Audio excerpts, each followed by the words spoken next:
Sud Radio, l'invité politique, Maxime Liédot. Il est 8h17 sur Sud Radio et mon invité politique ce matin est Marion Maréchal. Bonjour. Bonjour. Députée européenne et présidente d'Identité Liberté. L'actualité ce matin est marquée par un rapport qui pointe les défaillances dans le suivi judiciaire des 2 adolescents mis en examen pour le meurtre d'Elias. C'était le 24 janvier dernier à Paris. La mère de la victime veut des explications de la part des magistrats. Ce ne sont pas les juges qui ont tué Elias, dit-elle, mais la justice ne l'a pas protégé. Nous souhaitons que le code de déontologie des magistrats comprenne l'obligation d'expliquer leur décision. Est-ce que c'est ça le vrai débat à mener aujourd'hui, le fait que les juges doivent impérativement justifier leur décision? Ah non, mais cette affaire est insupportable, et également l'affaire d'ailleurs du meurtre d'Adrien Pérez qui revient dans l'actualité, on en parlera peut-être. Mais c'est vrai que sur le cas d'Elias, donc je rappelle quand même ce jeune garçon de 14 ans qui a été assassiné à coups de machette par deux mineurs, gratuitement, parce qu'il devait se faire voler son téléphone et qu'il a résisté.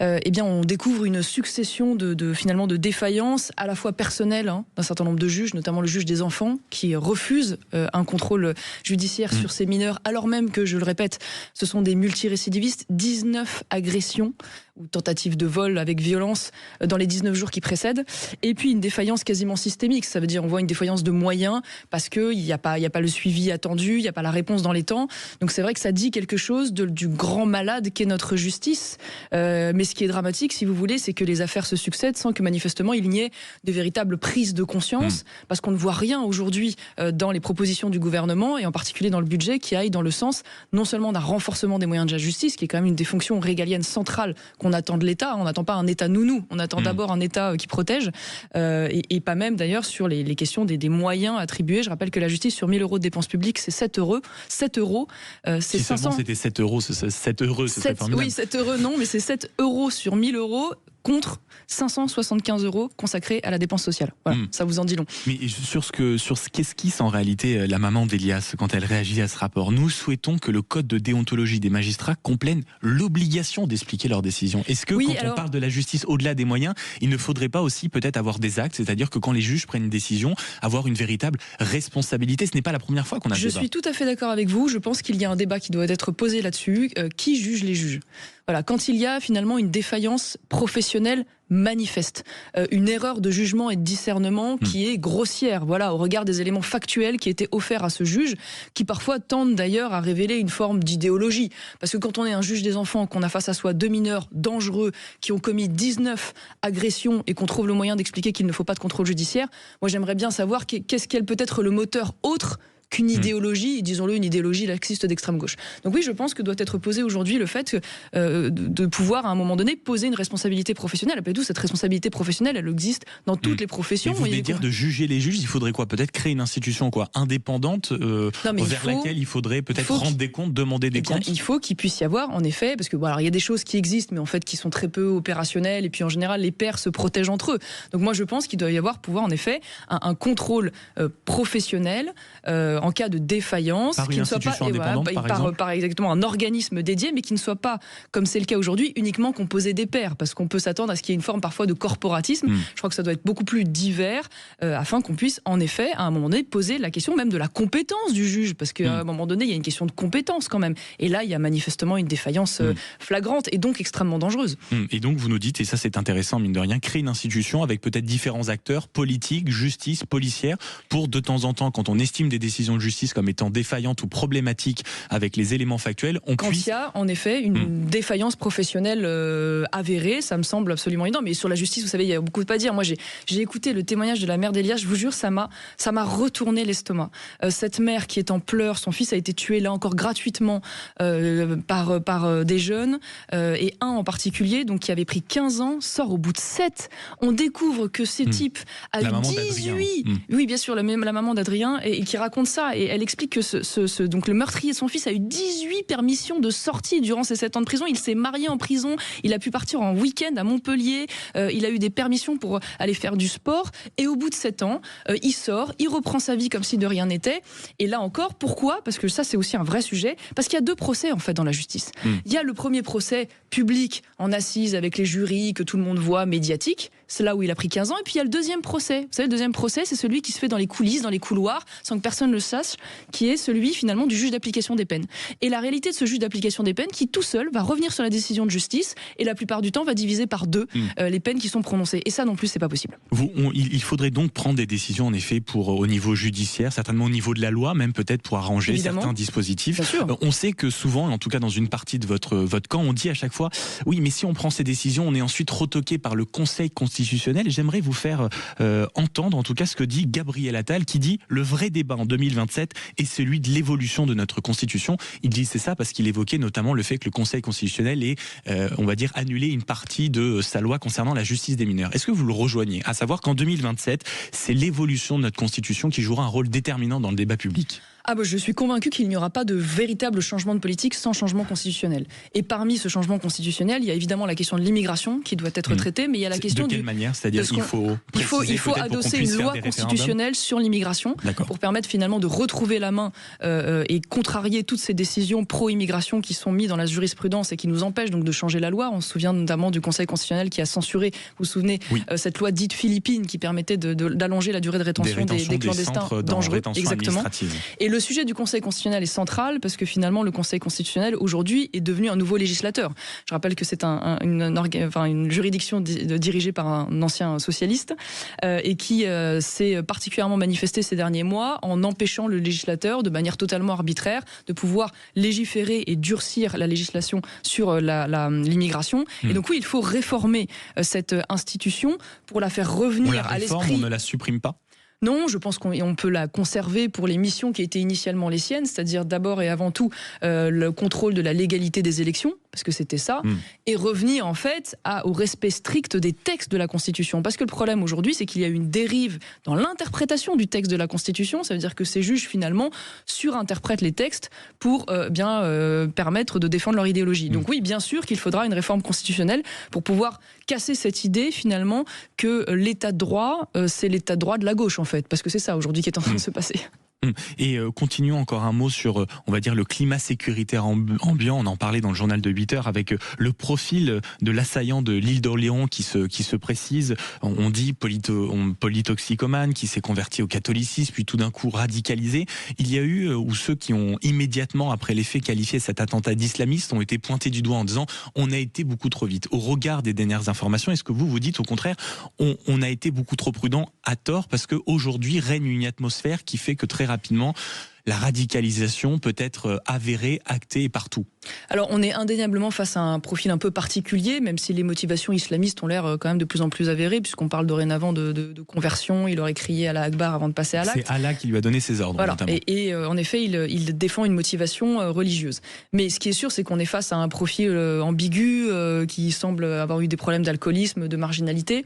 Mais ça dit quand même, j'ai envie de dire finalement, quel que soit le profil, ça dit quand même quelque chose de la société. Ça veut donc dire que cet homme-là, depuis son île d'Oléron, et dans ses fragilités psychologiques, quelles qu'elles soient, ou sociales, a eu suffisamment accès à un discours islamiste décomplexé, probablement d'ailleurs sur les réseaux sociaux, pour pouvoir se radicaliser et être poussé à passer à l'acte. Et donc on voit bien qu'il y a quand même ce qu'Eppel appelait cet islamisme d'atmosphère qui est suffisamment développé pour que ça puisse prioritairement frapper ce type de profil plus fragile. Donc ça dit quand même quelque chose d'extrêmement inquiétant sur le manque de contrôle encore de l'État, du contenu aujourd'hui islamiste qui se déploie sur Internet de manière spectaculaire et totalement tentaculaire. Poursuivons la conversation, Marion Maréchal, en partant notamment du côté de l'Assemblée nationale où se jouent énormément de dossiers décisifs, notamment d'un point de vue économique. Mais avant, j'aimerais qu'on s'arrête sur ce qui fait énormément réagir depuis les dernières heures, à savoir la présence de fillettes voilées au niveau des spectateurs de l'Assemblée nationale, notamment lors des questions au gouvernement. C'était une provocation ? C'est extrêmement choquant, mais j'ai envie de vous dire, au-delà du fait qu'il y ait aujourd'hui des fillettes voilées, probablement autour de 11-12 ans, parce que c'est un collège au sein de l'Assemblée nationale, ce qui devrait être totalement interdit, et d'ailleurs ce que le règlement de l'Assemblée nationale lui-même interdit, donc on ne fait pas respecter ce règlement. Ce que je trouve extrêmement... Vous dites ça ne peut pas être de l'inattention, vous dites en réalité on a décemment ignoré le... Écoutez, manifestement, il y a un règlement, il n'a pas été respecté. Évidemment que le port du voile doit être absolument interdit au sein de l'hémicycle, que ce soit d'ailleurs pour les visiteurs, pour les collaborateurs, pour les salariés en général, pour les élus, ça me paraît quand même être absolument évident. Mais j'ai envie de vous dire que, au-delà du fait d'être choqué de voir bien sûr des fillettes voilées dans l'hémicycle, je suis choquée de découvrir qu'il y a donc des écoles privées dans notre pays, puisque c'est une visite scolaire, 2 écoles privées en l'occurrence, qui donc font voiler des fillettes. Donc j'aimerais quand même que l'État se penche sur ces fameuses écoles. Parce que, excusez-moi, qui voile les fillettes aujourd'hui en islam? Ce sont les radicaux, ce sont les fondamentalistes. Et quand je vois des profils comme Madame Tondelier, grande féministe paraît-il, et dire oui, il faut qu'on lâche la grappe aux femmes en parlant de cette polémique. Donc oui, on va donc lâcher la grappe aux islamistes qui veulent voiler des fillettes de 8, 9, 10, 11, 12 ans. Et quand ils voudront les marier à 10, 11, 12 ans, il faudra aussi leur lâcher la grappe. Mais vous vous rendez compte de la gravité de ces propos? On va vous dire sinon que vous faites la police du vêtement, comme on le dit, certaines forces politiques. Excusez-moi, ça va au-delà de ça. On voit bien que, déjà, on sait quelle est la dimension particulière du voile. Le voile a une dimension pas seulement religieuse, il a une dimension politique, que ça plaise ou pas. Le voile est quand même aujourd'hui quelque chose qui permet, dans un certain nombre de pays musulmans, de réprimer les femmes, de les discriminer, parfois même de les emprisonner quand elles refusent de le porter. Donc ça n'est pas quand même une manifestation religieuse absolument neutre. Au-delà d'ailleurs de la question de la laïcité, permettez-moi de dire que ça n'est pas français. Voilà, c'est pas une tradition française. Ça pose encore un autre problème qui est d'ordre culturel, mais c'est quand même un sujet. Et donc oui, de fait, ça pose un très grave problème parce que ça révèle qu'il y a aujourd'hui des écoles privées, alors sous contrat, hors contrat, à voir, mais qui manifestement permettent le port du voile des fillettes. Donc voilà, moi j'en appelle aujourd'hui au gouvernement et à l'État français pour qu'ils aillent se pencher sur le cas de ces écoles. Est-ce que vous pratiquez la takia, Marion Maréchal? N'étant pas en l'occurrence musulmane, puisqu'il semblerait que ça se pratique en islam, mais voilà. Je vous pose la question parce que Gérald Darmanin, dans Les Échos hier, a dit, et vous êtes affilié, ça nous permet de rester à l'Assemblée nationale, au groupe Rassemblement national, qu'en réalité, le Rassemblement national faisait de la takia économique. Mais écoutez, je sais pas, vous savez, j'ai entendu beaucoup de choses sur le... Alors, vous avez raison de le préciser, déjà remettant en contexte. Donc, vous savez, moi, je suis président d'Identité Liberté, donc un parti qui est... Vous avez 3 députés à l'Assemblée nationale. Absolument, un parti qui est allié au Rassemblement national, qui n'est pas au Rassemblement national, parce que précisément, j'ai une ligne différente sur un certain nombre de sujets, notamment les sujets économiques. Donc, comment vous définiriez économiquement? Et donc, oui, alors, bon, certains me qualifient, on passe pas sur les mots, mais de plus libéral. Voilà, donc je suis en effet probablement moins étatiste qu'un certain nombre de mes collègues. Mais en revanche, je vais vous dire, moi, j'ai pas de problème avec le fait d'assumer des différences économiques avec le Rassemblement national. J'ai un certain nombre de points de divergence aujourd'hui sur des positions à l'Assemblée nationale et mes députés en sont le reflet. Mais néanmoins, j'aime pas non plus les caricatures et j'aime bien l'honnêteté intellectuelle en politique. Et quand j'entends dire, par exemple, que le Rassemblement national serait quasiment ultra-socialiste ou LFiste, faut pas non plus raconter n'importe quoi. C'est-à-dire que vous n'auriez pas été capable de dire que vous êtes là pour faire respecter les engagements des socialistes. Non mais si vous voulez, quand aujourd'hui on voit un parti LFiste qui propose plus 173 milliards d'euros d'augmentation de prélèvements obligatoires, on peut pas dire que ce soit aujourd'hui la position du Rassemblement national. Il y a plus 34 milliards d'euros de prélèvements obligatoires ou d'impôts en 5 jours quand même. Il y a eu de la part du Rassemblement national une volonté de défendre en effet quelques mesures ciblées d'augmentation des impôts et je les ai pas toutes partagées, donc je vous mets très à l'aise. Mais j'ai aussi vu le Rassemblement national, avec nos députés d'ailleurs, bloquer un certain nombre de hausses d'impôts pour défendre le pouvoir d'achat des Français et des familles, pour défendre le chiffre d'affaires des entreprises. L'un de mes députés, d'ailleurs, Eddy Casterman, a bloqué, par exemple, l'augmentation des taxes sur les biocarburants, avec, d'ailleurs, aidé en cela par le Rassemblement national. Et ils ont également défendu des baisses d'impôts. Nous avons défendu des baisses d'impôts, par exemple, sur la CVAE, donc des impôts de production parfaitement injustes qui ruinent notre compétitivité. Donc voilà, donc je veux dire, moi, je veux bien, une fois de plus, porter une critique sur un certain nombre de choses et assumer qu'il y ait des singularités dans cette coalition. Pardonnez-moi Marion Maréchal, est-ce que ça va tenir sur la longueur? Vous êtes quand même l'artisane phare de l'Union des droites. Certes, des divergences, certes, vous êtes un peu plus libéral, mais quand on voit l'impôt sur la fortune improductive, la taxe sur les rachats d'actions, la taxe sur les multinationales, 34 milliards d'impôts supplémentaires, comment on peut se revendiquer libéral comme vous l'êtes, avec certes des sensibilités différentes, mais faire partie aujourd'hui ou être affilié à un parti dont le monsieur économie Jean-Philippe Tanguy dit heureusement qu'on est là pour faire respecter les engagements que les socialistes n'auraient jamais tenus sans nous. Comment ça tient? Écoutez, c'est le grand écart. Non, je vais vous le dire très simplement parce qu'en fait, le propre d'une coalition, c'est justement d'additionner des sensibilités différentes. Et vous savez, il n'y a pas moins de différence du côté de la gauche et même probablement davantage. Et vous savez, moi, la première chose qui me motive, au-delà évidemment des questions économiques qui sont tout à fait centrales, et je vous le dis d'ailleurs, il y aurait beaucoup de choses qui nous font converger avec le Rassemblement national dans la défense des classes moyennes, la volonté de réduire le train de vie de l'État et d'autres, et j'en passe. Mais néanmoins, il y a quand même un sujet vital, moi, qui m'anime, je ne vais pas vous surprendre, qui est quand même celui de la démographie, de l'immigration et de la sécurité. Et sur ces sujets-là, il y a une très grande convergence. Et j'ai envie de vous dire qu'il y a même une convergence qui va au-delà du Rassemblement national. Une convergence des droites, nous sommes d'accord. Et des droites au sens très large. Et le vote historique qu'il y a eu sur la fin des accords de 68 à l'Assemblée nationale, qui a rassemblé non seulement nos élus d'Identité Liberté, mais le RN, qui a rassemblé également des membres d'Horizon, qui a rassemblé les LR, les membres du parti d'Éric Ciotti, et la démonstration que nous sommes capables de faire une coalition des droites sur les sujets vitaux qui concernent les Français. Et moi, des victoires comme ça, j'en veux 10, j'en veux 100, j'en veux 1000 demain. Moi, je veux dire, je vais vous le dire franchement et cruellement, je prends un certain plaisir à voir la grande comédie des LFistes à cette occasion qui arrivent, les larmes aux yeux, devant les caméras, pour se plaindre de cette décision. Donc, d'une certaine manière, je crois que ça a été la démonstration que ce que je défends depuis très longtemps, à savoir une coalition des droites qui va du camp national jusqu'au centre droit, non seulement n'est pas une fantaisie, mais est même le seul chemin possible et souhaitable pour que demain nous puissions battre la gauche sur ces sujets fondamentaux. Deux questions encore, Marion Maréchal, quand vous prenez notamment l'union des droites. Un, est-ce que ce n'est pas tellement difficile d'aller prôner l'union des droites quand même Marine Le Pen ne veut pas se qualifier de droite? Et que répondez-vous surtout à Bruno Retailleau qui hier a rejeté l'idée d'une grande primaire allant de Laurent Wauquiez à Gabriel Attal ou autre? Est-ce que ce n'est pas tout simplement cette union des droites destinée à être une idée? Écoutez, moi, je crois que ce sont les événements qui font les choix. Et quoi qu'on en pense, on a vu plus d'avancées sur ce sujet de la coalition des droites depuis maintenant quelques semaines qu'en quelques années. On l'a vu d'ailleurs dans les appels au vote lors des différentes partielles, on l'a vu dans les votes à l'Assemblée nationale, on l'a vu dans les mains tendues de différents responsables politiques. Mais Bruno Retailleau, dont on peut Jordan estimer que c'est une représentation plutôt forte, on va dire, de droite, dit en réalité cette grande primaire n'existera pas. Mais en réalité, j'ai envie de vous dire, pour moi, cette primaire, de toute façon, c'était pas la primaire de la coalition des droites, puisque Laurent Wauquiez et David Lisnard eux-mêmes expliquent qu'ils veulent faire une primaire pour battre le Rassemblement national et les macronistes. C'est pas tout à fait l'idée que je me fais de la coalition des droites, vous l'avez compris. Voilà. Et moi, j'ai envie de vous dire que de toute façon, tout va s'accélérer et les gens vont être obligés de prendre leurs responsabilités. Parce qu'aujourd'hui, il y a quand même la distinction entre des alliés potentiels et un adversaire existentiel. Et ce qui s'est passé aux États-Unis, notamment avec l'élection de Zoran Mamdani, vous l'avez vu, qui était le candidat de Manon Aubry, de Rima Hassan, de Jean-Luc Mélenchon, de Madame Tondelier, qui explique que c'est une grande inspiration, qui est le visage finalement d'un candidat donc qui est de confession musulmane, mais qui est surtout pro-Hamas, qui est multiculturaliste, qui a des propos très douteux à l'égard des Blancs, puisqu'il veut quasiment mettre en place des taxes sur les Blancs. C'était dans son programme, d'ailleurs, pas assez peu de personnes s'en émeuvent, qui est proche, c'est selon Madame Florence Bergeau-Blacker, qui est une experte des réseaux islamistes, qui est proche donc des réseaux islamistes divers et variés. Et bien aujourd'hui, il est à la tête d'une des plus grandes capitales occidentales. Donc l'union des droites pour justement pallier. Exactement.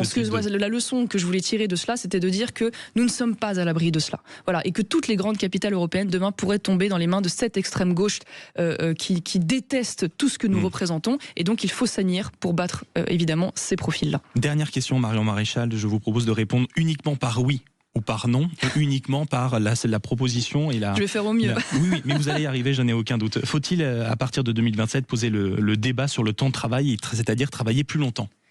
Oui. Faut-il également envisager une réforme des retraites pour travailler en réalité plus longtemps, ou revenir, on va dire, au régime à 62 ans, régime ancien? Alors, il faut poser le débat sur les retraites, mais moi je suis pour l'ouverture d'une part de capitalisation. Très bien. Est-ce que vous diriez que LFI est passionnément antisémite, puisque le philosophe, notamment Raphaël Enthoven, a gagné son procès pour avoir dit ça contre le parti? Je dis que oui, il y a un certain nombre de profils qui sont manifestement ambigus sur la question de l'antisémitisme. Et je pense à dessein pour des raisons électorales. Est-ce que, comme le président de la République Emmanuel Macron, vous diriez plutôt positif concernant le Mercosur en Union européenne? Ah non, pas du tout. Je me bats contre ça au Parlement européen. Et dernière question, Marine ou Jordan? La question ne se pose pas à l'heure actuelle, puisque c'est Marine Le Pen qui est la candidate officielle du camp national et du Rassemblement national. Donc Marine Le Pen? Donc Marine Le Pen de fait. Voilà, je la soutiens aujourd'hui, comme vous le savez, en tant qu'allié du camp national. Merci beaucoup Marion Maréchal d'avoir été au micro de Sud Radio ce matin, députée européenne et présidente d'Identité Liberté. Merci d'avoir été avec nous. Dans un instant, cette question qu'on va se poser notamment entre 9h et 10h pour un invité exceptionnel, François-Olivier Gisbert, grand patron de presse, confesseur évidemment d'énormément de présidents de la République. Il ne reconnaît plus son pays, d'où la question qu'on vous pose, amis auditeurs de Sud Radio. Est-ce que vous reconnaissez encore le pays dans lequel vous avez grandi? Et puis on reviendra dans un instant en compagnie d'Arlette Chabot notamment. Et vous, auditeurs de Sud Radio, 0826 300 300 sur cette polémique à l'Assemblée nationale et l'apparition, on vient d'en parler avec Marion Maréchal, de certaines filles voilées dans les spectateurs de l'Assemblée nationale. Est-ce une provocation? On vous pose la question, mais surtout on vous attend. 0826 300 300.